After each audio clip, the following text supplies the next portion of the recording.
Famille, cette semaine, je vais vous proposer une série d'extraits de vidéos que je vais commenter naturellement, dans lesquels on va vous expliquer, n'est-ce pas, après que le judaïsme a été créé par les Hébreux, n'est-ce pas, comment ça s'est passé à partir de l'arrivée des Grecs en Afrique, à Kémet, l'Égypte antique, comment ça s'est passé jusqu'à l'écriture ou bien jusqu'à l'invention du christianisme. Voilà, commençons par le christianisme, parce qu'il ne faut pas que les musulmans pensent que c'est eux notre cible. Vous n'êtes pas nos cibles, d'ailleurs, même pas les chrétiens. Voilà, donc écoutez d'abord et on commente à la fin.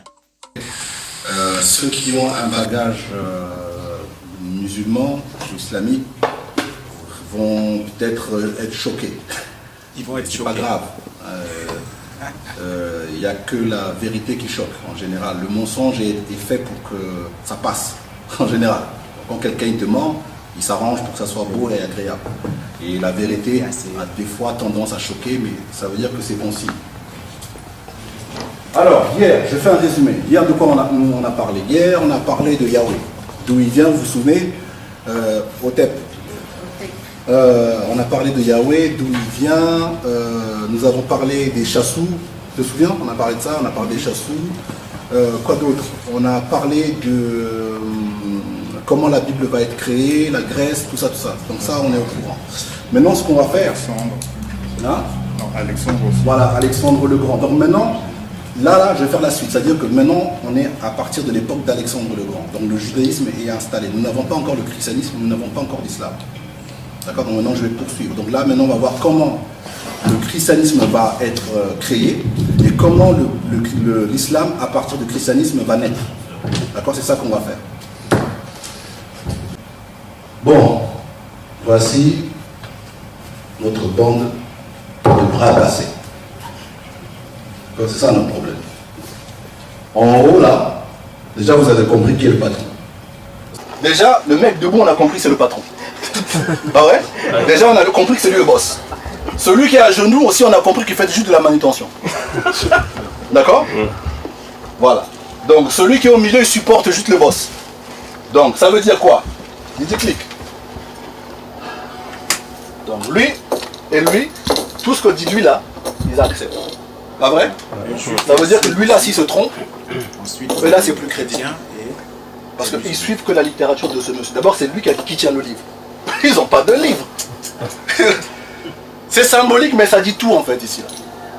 Donc, quand on a fait notre truc, samedi dernier, on a prouvé que ce document-là, d'accord, raconte que des bêtises, ça veut dire que les deux là-bas en dessous, ils racontent que des bêtises.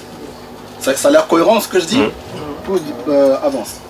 Donc, Adam et Ève, on sait que c'est deux. Bon, j'ai pas envie d'être vulgaire aujourd'hui.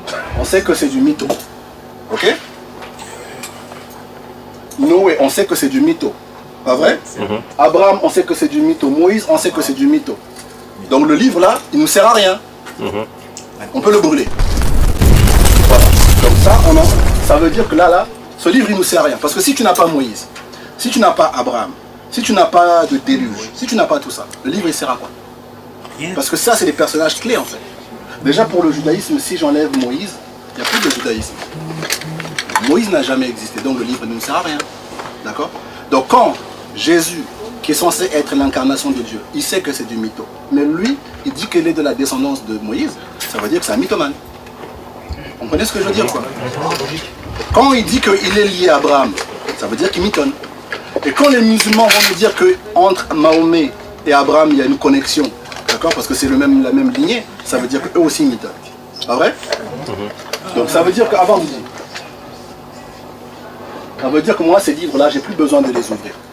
Là, quand je vais faire ma conférence, je n'ai plus besoin de justifier, d'ouvrir un passage pour dire regardez, parce que c'est ça qu'on fait nous. On fait des débats, on ouvre encore ça. Hein? Faut pas ouvrir ça. Ça sert à rien de faire des débats avec eux ici. Quand on fait ça, on leur en service.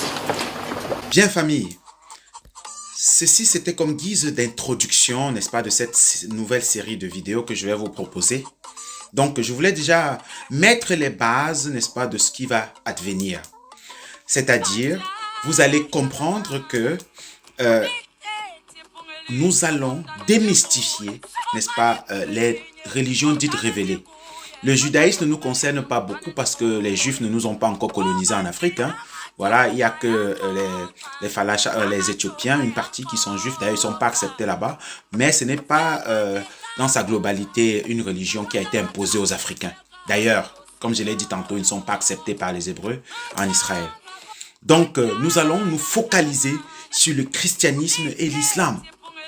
Dans cette introduction, nous vous expliquons pourquoi est-ce que la Bible, n'est-ce pas, qui découle de la Torah et le Coran qui découle de la Bible et de la Torah, n'est-ce pas, ne sont pas des livres historiques et ne sont pas des livres sur lesquels nous devrions se baser pour argumenter.